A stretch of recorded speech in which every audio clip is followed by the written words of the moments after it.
Spectacle en cours, ne pas déranger, indique une pancarte à l'entrée du théâtre de Macouria. Les acteurs du jour, les élus du nouveau conseil municipal. Contraintes sanitaires obligent, chaque conseiller siège à distance de ses collègues. Mais quand arrive l'élection du maire, on se rapproche un peu. Après 7 ans de gestion communale, levée de rideau sur un nouveau mandat, les priorités, le vote du budget reporté pour cause de coronavirus et la rentrée des écoles encore en suspens. La semaine prochaine, nous aurons donc une réunion avec l'inspectrice et les directeurs pour voir dans quelle mesure nous allons pouvoir travailler pour cette rentrée 2020.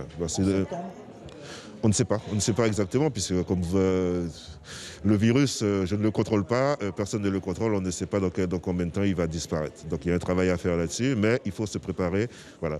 Et notre troisième priorité, bien sûr, c'est apporter donc des solutions à toute notre jeunesse, que ce soit, et continuer donc tous les projets que nous avons initiés pendant ces 6 dernières années.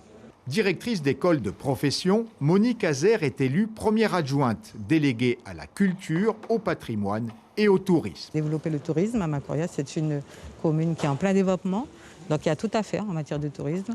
On a beaucoup d'associations culturelles et sportives dans la commune, à hauteur de 103 associations qu'il faudra faire vivre et les réanimer, en tout cas pour beaucoup. Le maire a été élu avec 31 voix sur 33 conseillers.